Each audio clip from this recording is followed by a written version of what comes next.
Welcome, Angus Fletcher, professor of English at The Ohio State University, also core faculty member of Project Narrative, and to my great honor, one of the core faculty of the Humanities and Cognitive Sciences High School Summer Institute. Welcome, Angus.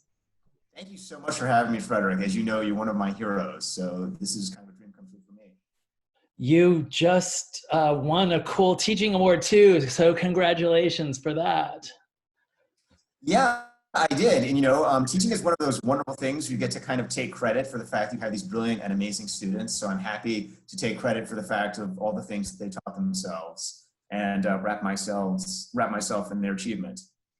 So speaking of students, how in the heck, Angus, did you go from, well, actually a kind of nascent neuroscience degree at the University of Michigan for your Bachelor of Science to a PhD in literature, right, at Yale, to teaching at USC and Stanford, and then writing kind of script writing, screenplay writing for, and then consult. How in the heck, just like, what's your origin story? But I guess even let's take a sliver of that. What's your origin story that led you to storytelling science? So the main thing is I've always been someone who's just been driven by questions as opposed to answers. And I think when you're driven by questions, it just naturally leads you to kind of wander a little bit off the beaten path and across boundaries and kind of end up in slightly unusual spaces. I started out, I did my undergraduate degree in neuroscience at Michigan. And at the time, scientists were starting to realize that the human brain wasn't very rational. And it was driven by all these other things we didn't really understand very well. And one of those things was narrative. We have this incredible power to tell stories and believe stories and plot our lives. And so I wanted to understand how narrative worked better. And I thought it would be a great idea to go get a degree in literature. I didn't realize at the time when I went to Yale that most faculty in literature are actually not that interested in narrative. And so I had a kind of interesting 5 years in which I was interested in narrative and neuroscience, in which very few of my peers were. But I was lucky. I got picked up for a job at Stanford. And while I was at Stanford, I had this idea that I would pick up the phone and reach out to PIxar. And one of the reasons that I did is sort of one of the defining things about my career has been my belief that narrative, like the human brain, is a growing, adaptive thing.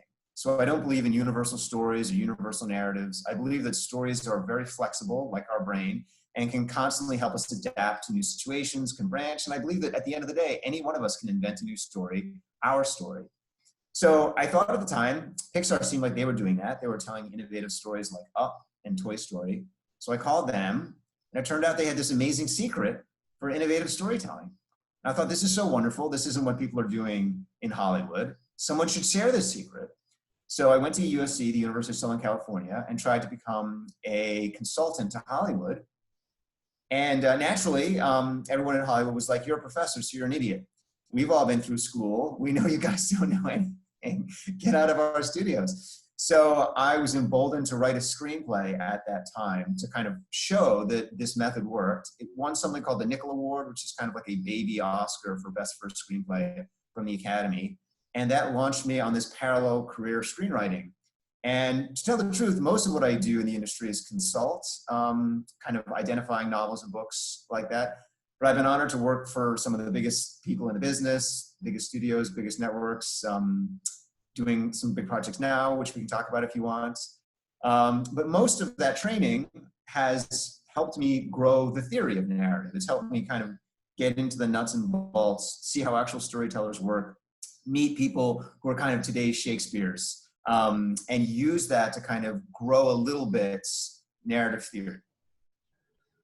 Wow. Yeah, I'm gonna get you in just a little bit here on that, the consulting work that you've been doing. But in the meanwhile, let's keep going on this journey. It's time, space, motion, Renaissance, narrative theory, cognitive narratology. I'm not even sure that that's kind of a useful category for you, but yeah, well, let's jump in here. Yeah, so when I went and did my PhD, I decided to study the Renaissance. And I did this for a reason that only a scientist would study the Renaissance. Is I thought to myself, oh, that literature is older, so it must be simpler. and it will be easier to learn. Because at the time I thought of literature as kind of, like an evolved thing. I thought, oh, it's a simpler form of life if you go back in time. This idea, as you can imagine, is not very popular with Renaissance thinkers, but it did lead me to the belief that what distinguished the Renaissance and what made it special was not that they rebirthed the Greeks or they discovered some kind of timeless classical knowledge or anything like that, but that it was a time of experiment. And I had the opportunity to study Shakespeare, and Shakespeare was not only a very experimental writer, he was constantly trying new things. He actually had a lab in the theater where he could run out these experimental stories and see, does this work? Does that work? And that kind of led me to the view that storytelling is itself a kind of experimental science. So it's not the kind of thing that you can sit down with the mathematics and come up with the ideal story. Rather, it's a space for us to be creative and inventive and innovative and try new things.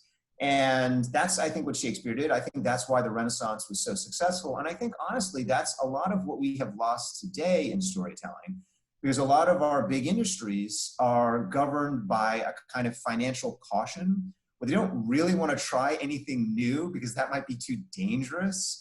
And what you then see is a lot of the same old formulas getting trucked out over and over and over again, rather than trying new things, reaching out to the audience. And that's not to say new ideas never are out there. I mean, there is enough money to be made in taking risks that there's always a kind of fringe activity that goes on, but there's not the same dedication to it that I think there was at moments in the Renaissance. And I think that's why the Renaissance is such an exciting period to study if you're into creativity, because there was just that opportunity then to do almost anything. So just kind of maybe speculating here, would you then go so far as to maybe say that great kind of bursts of creativity in our prehistory history were those moments of basically lab work? Yes, absolutely. Yeah, I mean, I think, one of the things that I believe is that we're all born scientists. I mean, I think from the time that we're a child, we make predictions about the world and we test those hypotheses through action, We don't think of it to ourselves in that way, but our mind is just running plots and stories about possible universes, about possible things that could happen. I mean, that's the kind of story part of our brain. And, we refine those stories and those world models through our experiences. And I think that when you look at moments of enormous human productivity and creativity, that's when societies come together to say, how can we create a space in which people feel empowered to experiment? How can we create a space in which people are not afraid to try new things? How can we create a space in which new voices are welcomed in? Because new voices are always the source of different and alternative ideas. And experiment relies on trust. Experiment can't be created in a culture of fear, or a culture that believes there's one right way of doing things, or even a culture that believes that you are wrong or that you're dangerous for thinking differently. And so I think that cultures that encourage openness, encourage inclusivity, are lab cultures. And I'm privileged to be at Ohio State, which I think is a kind of lab culture. And I think in the United States, although we're not perfect, I can say as an immigrant, the United States is better than many other cultures have been historically. And certainly Renaissance England, although it was also not perfect, had a little bit of that kind of lab culture too. Yeah, absolutely. I'm totally with you on this. So, okay, now we've got like an alpha to omega. I mean, ancient Athens to American Republic. What is we understand that like Angus Fletcher is all about kind of the empirical and the kind of the space of knowledge building across cultures, across sciences, but what, and of course, completely anti like the idea that creativity comes from some divine inspiration. But what is your research program? Like, what is it? Where are you trying to take us? Well, so this particular book on comic democracies came out of, to continue what we were just talking about, the belief that democracy is very important for creative innovation and creative storytelling, because you need that space of inclusivity, freedom, equality, but also the belief that democracy is threatened now in our modern world. And this isn't a belief that's obviously unique to me. Around the turn of the millennium, there was just a rise of autocratic societies There's a retrenchment even in the United States in a lot of sort of basic democratic practices. And, I start to think to myself, well, what is it that nurtures democracy? And how can stories and storytelling help, perhaps in their own way, nurture democracy? And the conclusion that I arrived at in the book is that we often in the modern world think about democracy in terms of kind of fixed ideals, truth, so on and so forth, that are set forth in the Constitution and other Enlightenment rationalist thinkers. But really, historically, a lot of democracy has been about behaviors, flexible behaviors, and particularly behaviors such as curiosity, openness, tolerance. And those behaviors are things which narratives are incredibly powerful at encouraging.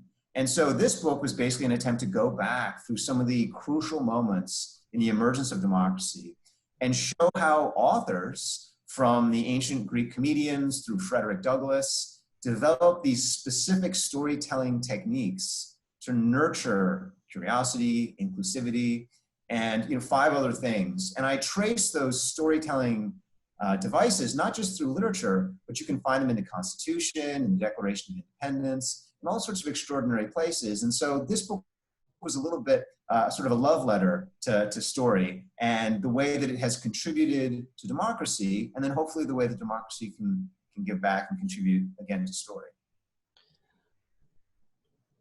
Teaching, we talked about like this sort of great moment, Angus Fletcher being recognized with one of our most honored sort of, teaching awards, the Humanities and Cognitive Sciences High School Summer Institute. You teach art of script writing, screenwriting.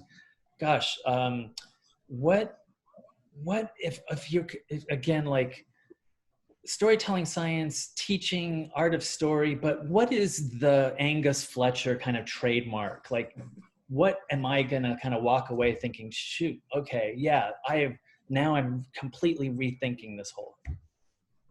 Sure. So, I'm not sure that I can be credited with making anyone rethink anything, because most of my life has honestly been learning from other people. But I do think that the one thing that I carry into the classroom with me is the belief that because there are endless opportunities for story, that every student has their own unique story. And so what I focus on in my teaching is not telling students the right way to tell a story. I don't focus on giving them kind of universal archetypes or blueprints or models that I want them to crank out. Instead, what I do is I say to them, okay, what are your favorite stories? What are the stories that have inspired you? Let's look at those stories and then let's see what's unique and different and distinct about those stories, not universal, but special. And then let's take those special things that appeal to you and figure out how we can hybridize them like a crazy mad scientist in his lab, blending and mixing different forms of life. And let's figure out what new stories we can grow out of those old forms that you've discovered.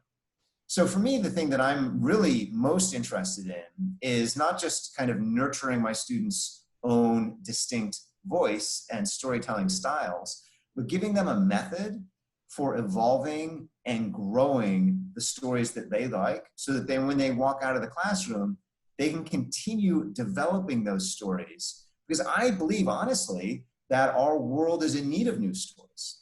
I believe that when we look around, we don't have answers to a lot of the questions we have. We don't have solutions to a lot of the problems we have. And I think a lot of those answers are contained in plots, in narratives, in schemes, in dreams for the future.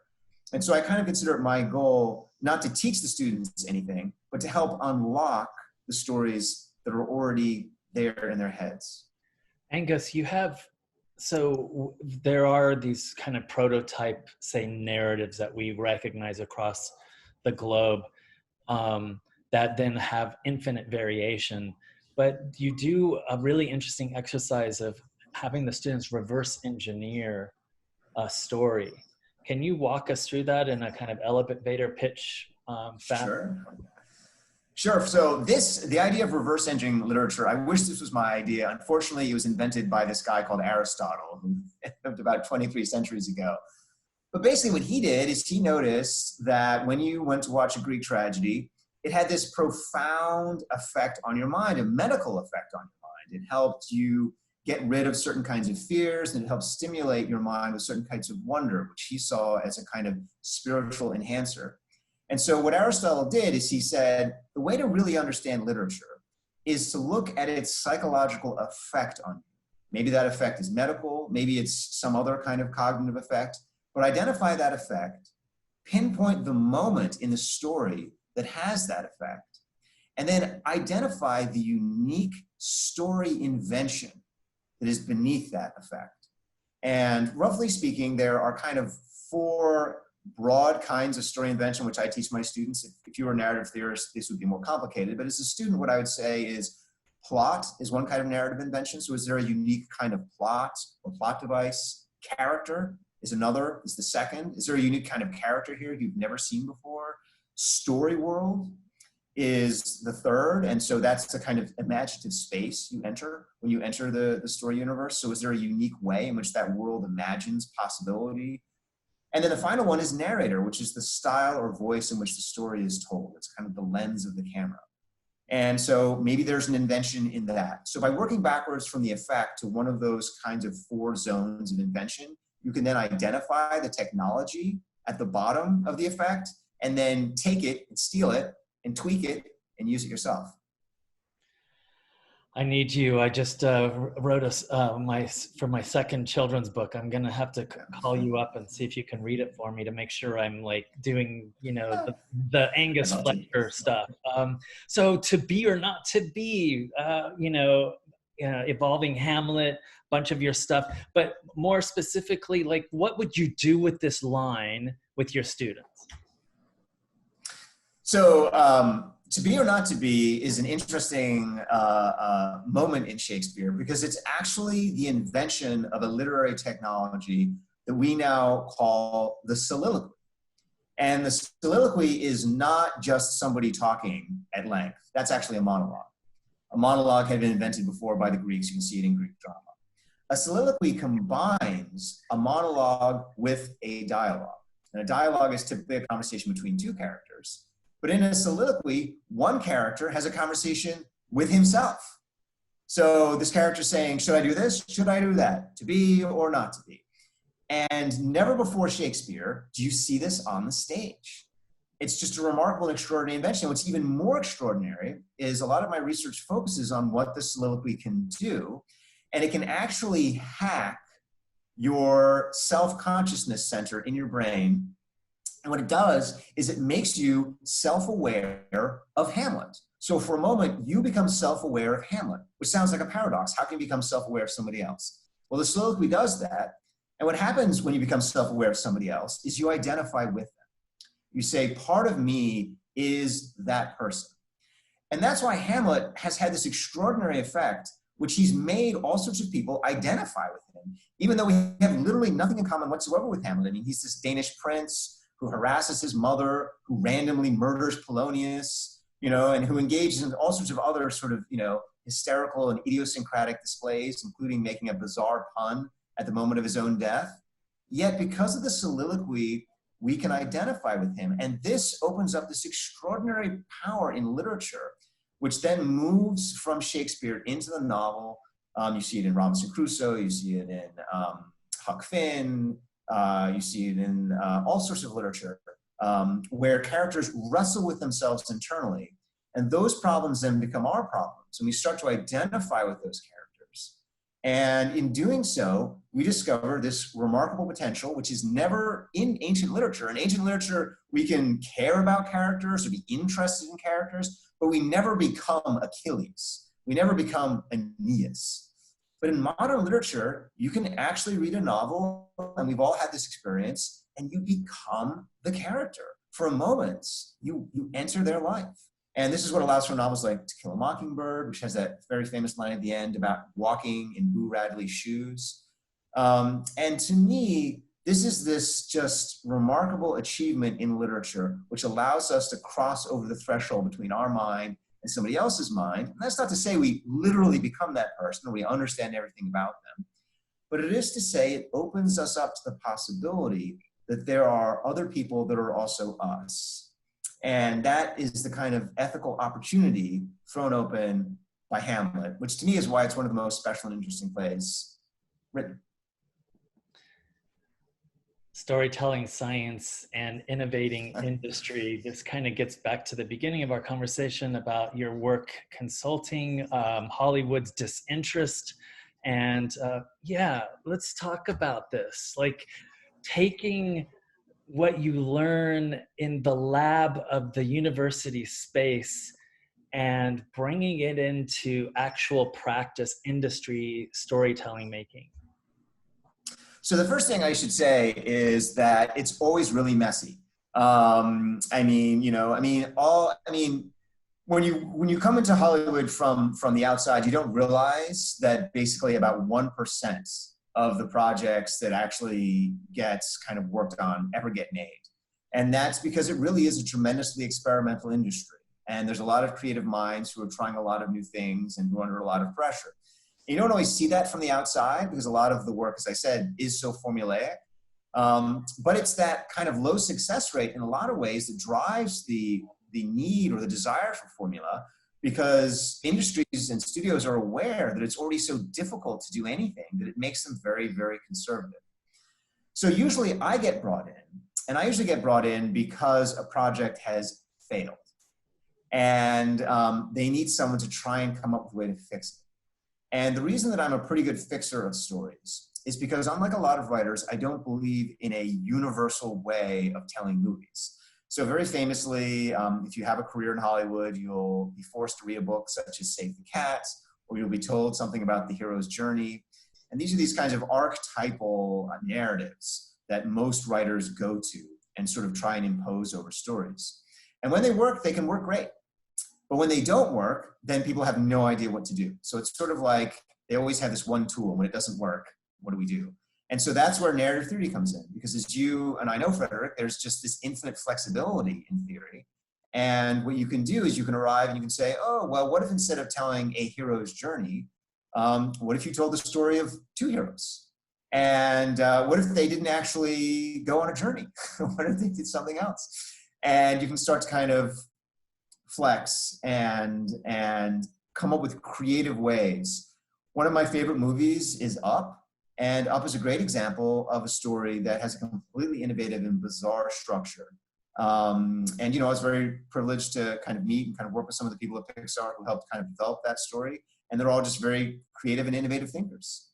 And the other thing that I often get hired to do is identify stories that haven't been told before. So I often get given, 500 novels and get told, okay, pick one that could actually work. Find a different story. And again, this is where I think a lot of the skills that we have as narrative theorists is helpful, because instead of looking for the same thing, which is kind of what a lot of people in Hollywood are always doing, we're actually looking for the thing that's different and unique and special.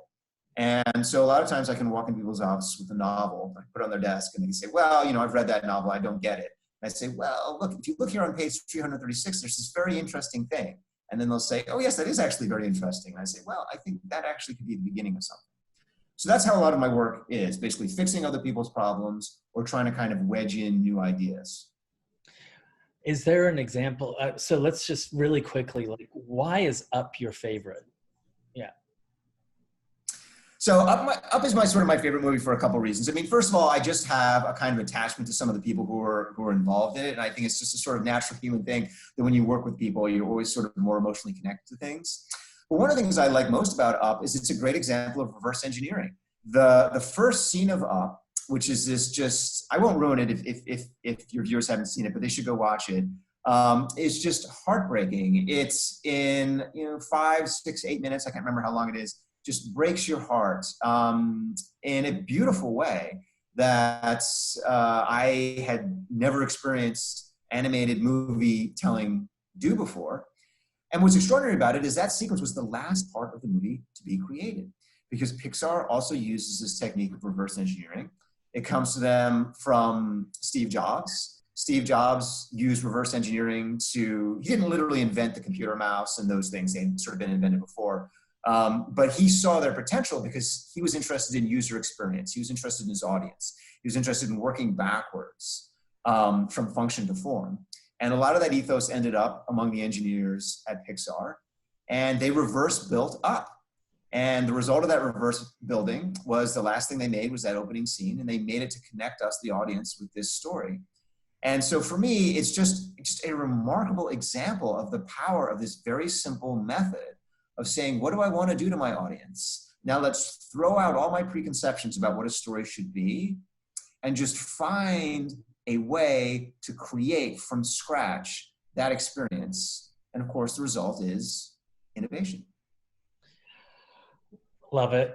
I love Up as well. Now I know why. So what's next for Angus Fletcher? And I know that you have a new book that's about to be dropped this summer, I believe. Yeah, so I'm doing a book for Simon & Schuster, which is a little bit unusual for an academic because, it's a book without footnotes. And it's a book where I have to make a lot of big claims without necessarily putting all the data in behind those claims, which is a little bit terrifying. But the idea behind the book is to identify the 25 most important inventions in the history of literature. So basically that idea of reverse engineering, which I just explained, I sort of apply that to all of literature, starting with our earliest known inventor, a Sumerian poet. Her name was Enheduanna. Start with her poetry and then move all the way through history, all the way to Elena Ferrante and Tina Fey. And I identify these inventions. And the main point of the book is not just to describe these inventions and kind of talk about the technology, about how they work, but to show how so many of these inventions have a mental health benefit, how so many of them have been used over history to help reduce anxiety, even cope with things like post-traumatic stress disorder. It's interesting. Scientists have recently realized that there are two types of PTSD. And when you go back to the history of literature, you realize that authors realized that almost 2,000 years ago and have developed inventions for coping with both.